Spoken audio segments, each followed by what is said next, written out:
Mga katulits, good morning. Kauwi na natin galing overtime mga katulits sa trabaho. Ito naman, punta naman tayo dito sa kahan natin. Tingnan natin mga katulits kung ayos ba o maganda ba yung pagtatanim nila kahapon. Mga katulits, yan. Wala tayo dito kahapon eh. Tingnan natin. Maganda ba yung pagtanim nila? Mga katulits. Yan. Ito ang sinasaka natin yung mga katulits. Yan. Maya maya. Tingnan natin. Libotin natin to. Tapos uwi naman tayo. Idlip tayo ng kaunti kasi magdamag tayo nakabiyahe kagabi. Simula na alas 7 ng gabi hanggang umaga. Ngayon lang, bago lang tayo natapos sa biyahe. Diretso naman tayo uwi sa bahay. Tingnan natin yung sakahan natin. Kaunti. Ito lang kasi yung pinagkunan natin ng pagkain mga katulits sa ibigas. Kaya nga, tingnan natin, asikasuhin natin. Hindi natin ito pabayaan. Doon tayo nabubuhay. Dito. Kahit pagod tayo, galing trabaho. Kasi straight yung biyahe namin mga katulits gabi-gabi. Kasi pag umaga, wala kaming biyahe. Kasi yung bako nakadoon sa Starkat. Para yata yung isiparit niya, iyagin niya yung hinahakot natin na mix eh. Para makuha yung buhangin, masiparit yung buhangin at saka yung bato. Medyo malalim-lalim tubig dito banda mga katulits, itong area nito.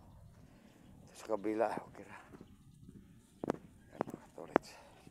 Bilaan to mga katulits. Doon sa kabila, yan banda dito. Di sa ano ko to. Bayaw ko to. Dito. Ito lang sa ating area ito banda. Nailibotin natin pupunta doon. Doon sa dulo. Dito. Ayan mga katulits. Mula dyan pupunta doon. Yan. Doon. Punta doon. Nandoon yung bahay natin eh. Ayan mga katulits.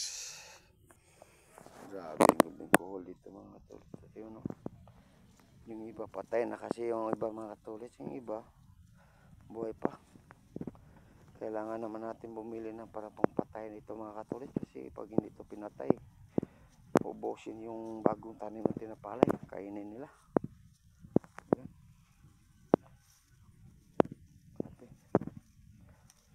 No?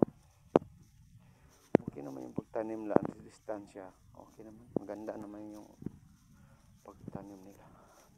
Ito lang hindi maganda mga katulits kasi yung sobrang similya na to dapat to dito sa gilid ilagay. Kunin natin ito mga katulits. Yan, kunin natin yung isa mga katulits yung doon oh. Hindi kinuha. Dapat dito to sa ano, doon to sa gilid ilagay. Kasi pag dyan, hindi pwede yan nandyan. Pangit tingnan. Kunin tindalhin to natin sa gilid. Para pag may kinakain ng kuhol dito, ang kuhol, ito ang ano natin ipalit. Tatanim natin to parang hindi pangitingnan. Ito talagang buhay mahirap mga katulits. Kailangan natin magsikap ng maayos, ng maigi kasi mga anak pa tayo, mayroon pa tayo estudyante, may college pa tayo. Ayan mga katulits, punta doon yan, galing doon, punta rito. Yung tinatrabaho natin na sakahan, kaunting sakahan. Ito pinagkunan natin ng pagkain, bigas, ito. Kaya tingnan natin na maayos kasi dito tayo nabuhay. Ganda naman magtatanim na rito. Ganda naman, medyo pangit. Ganda talaga. Yan.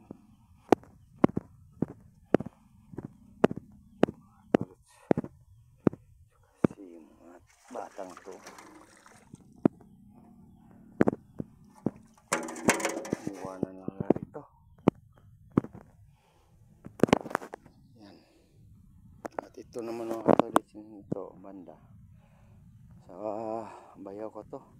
Tinatawag dito mga katolis, dapog. Yan, liit pa yung mga similya.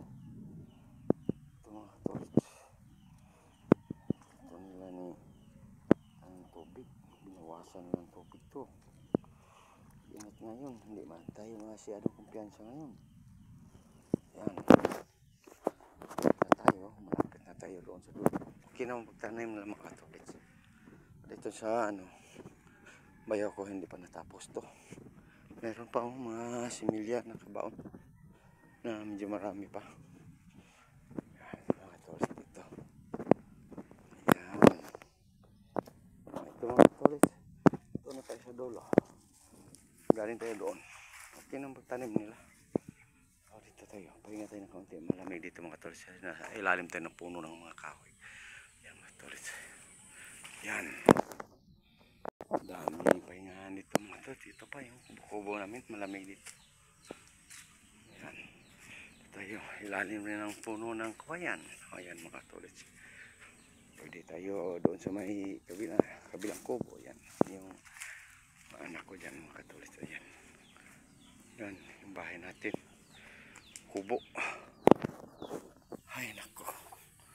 Pahinga tayo ng kaunti ngayon mga katolis kasi edit tayo. Kasi mamayang gabi, ano naman tayo? Overtime naman tayo. Ngayon lang tayo nakapagpahinga ng kaunti. Ayan ang commander natin mga katolis. So, yan. O mga katolis, sunod mga gawin natin. Follow, like, and share lang. Babu!